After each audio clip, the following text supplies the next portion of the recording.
Okay, welcome to a quick tutorial. Today we're going to talk about raster versus vector.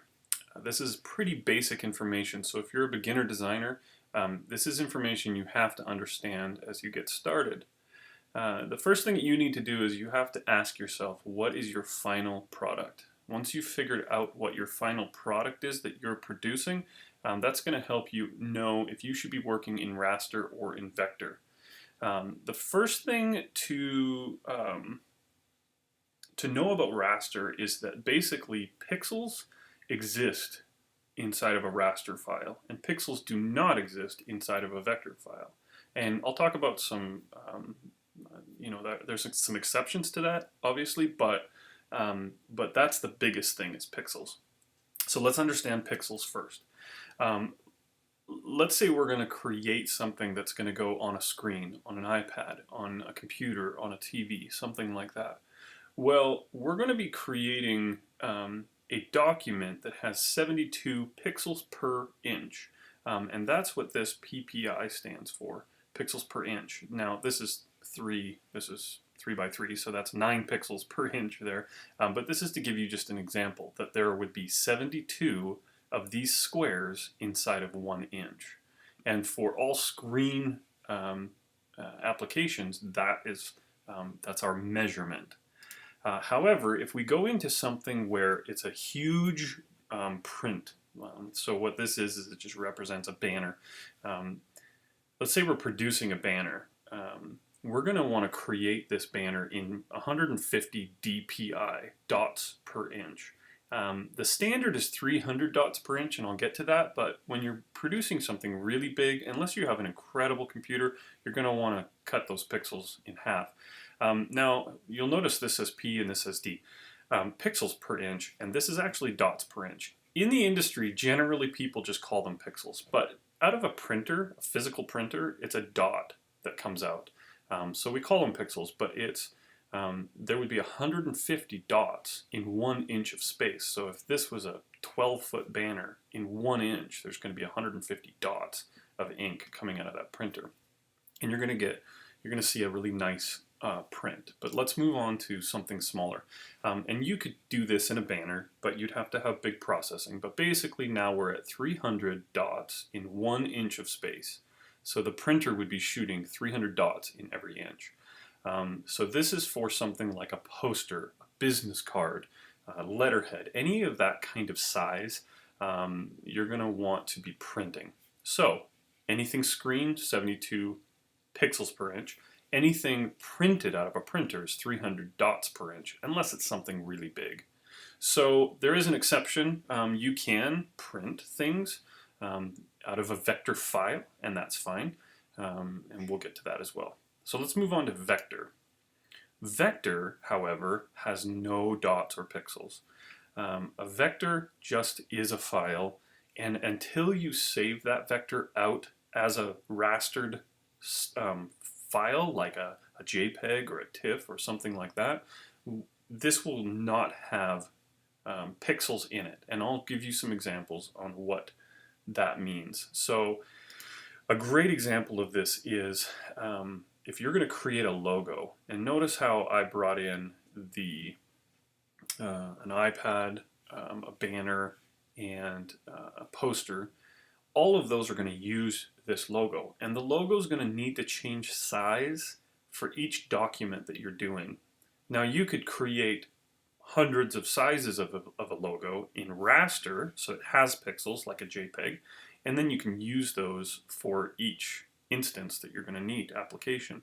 But that's silly. That's a lot of hard drive space, and that just means that you need to learn how to design in vector, and you need to be able to use vector for your designs. So with a logo, there's no pixels, so I can change the size of this to massive. I can make it tiny, and it's not going to wreck the appearance. It's not going to what we call pixelate, and I'll show you what that means. So let's move on to some examples here. I'm using Photoshop and I'm using Illustrator. Photoshop primarily is a raster program, and Illustrator primarily is a vector program. I say primarily because in the last maybe 5 years, Adobe has given Photoshop the ability to import vectors, and Illustrator, you can import rasters. But let's say you're working on a photograph. You're going to be using pixels in a photograph, and so you're going to use Photoshop to do that. And in Illustrator, this is where you're going to primarily build logos. And so let's get into this. So we're going to start with Photoshop, and I'm going to use the letter S to give you an example. We're going to create a new document, and I'm going to create this document at 1 inch by 1 inch. And here is where you're going to preset the resolution for whatever your project is. Now, if we're creating in raster, like I spoke about before, you're going to need to know the size of your banner or the size of your poster, and then you're going to need to know if you're printing it or if it's going on screen. So you have to know that before you start a project. If you start a project without these put in here properly, you're going to mess up the resolution and it's going to look terrible when it goes to print. So let's say we create something at 1 inch by 1 inch, and it's going to be 300 pixels per inch. This is if you don't live in the United States. I apologize. Not apologize for you not living in the United States. I apologize that I'm using United States terminology. I apologize for everything I just said. Here we go. We're at 300 pixels per inch, so I know that this is going to be printed. Okay, so this is a great place for a poster that you would go 8.5 by 11 to create just a standard page. But we're going to do 1 by 1, and this is to give you an example of what we're doing. I'll talk about color modes in another video, but let's hit OK. So here we go. I'll full screen this. We have ourselves a wonderful document that's 1 inch, and I'm going to use the letter S. Now, this letter S, or well, I should say all fonts are vector files, meaning you can change the size of them in any program and they'll always look good until you rasterize them. Okay, so what we're going to do is we're going to rasterize. So in Photoshop, it's over here. I'm going to rasterize this type. Okay, so now if we zoom in, we're actually going to see each pixel. So every single pixel is represented by a certain color gradient, and that's what gives you this information. So when you're zoomed way in, it's going to look terrible. When you're zoomed way out, it's going to look really nice. But watch what happens if I take this.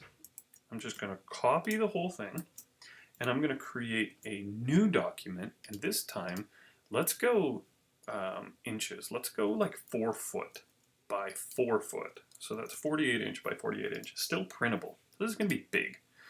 Now, that is our 1 inch within our 4 foot by 4 foot space. And I'm going to expand this. Now look at what happens. It's actually not going to look that bad, but it's still going to look terrible and completely unacceptable for design. What we've done is we've actually literally pulled each one of those pixels and made it bigger. And no matter what you do to this S, you've now distorted those pixels, and they're going to look terrible. It's a lot of information we're working on. See, look at this. Now even small again. Because we've physically pulled those pixels apart, we're physically putting those pixels back together, or small again, and it's really, really a bad way to design. You never, ever, ever want to manipulate pixels like that. This is a great example of this is if you right-clicked an image on the internet and you pulled it and put it into a document that you're going to print. You just physically moved a 72 pixels per inch image, you've expanded it to 300 dots per inch, and then you've printed it. It's always going to be blurry. So that's terrible design. So let's now move into Illustrator, and we're going to open the same size document, 1 inch by 1 inch, and we're going to hit OK, and we're going to hit the letter S here, just the same. And this is vector, like I told you before, all fonts are vectored, so we're going to outline it. This would be the equivalent of rasterizing, but it's vector, not raster. So now when we increase the size of this, look at how crisp this is. Illustrator has this massive workspace that's 12 foot by 12 foot, I believe. So let's go huge. So we're at about 10 foot by 10 foot letter S. If you printed this, it would be 10 foot tall. And let's go in. Look at this. Nothing. This is called vector. So there we go. So let's shrink this back down. So, like I said before, if you are creating something like a logo that needs to change size, then so let's just create one, and let's make it some fancy pants font here, logo. Now, even if it's outlined as a vector, now it can be used for any size document. You don't even have to do what I'm doing. You can keep it as one size, and it's always going to look fantastic. So a great rule to follow is to take and create all of your vector things that need to change size. You create them in Illustrator, and then you change their size and bring them into a raster program for something that is rastered. So let's bring in a photograph real quick into Photoshop. And this is all photos are raster, so they have pixels. So if I was to make this bigger, it would get blurrier and it would pixelate. So if we take our logo and we bring it over to Photoshop, and we'll bring it in. Now, in Photoshop, this is just a side rant, a smart object is bringing in a vector into Photoshop and keeping it a vector, so that as a smart object, now I can literally change the size of this thing in Photoshop. I can make it small. I can make it smaller. And I can make it bigger again. And because it's not raster, it's not changing those pixels until you rasterize it or make it into pixels. Then it will do that again. So that is a real basic understanding of raster versus vector.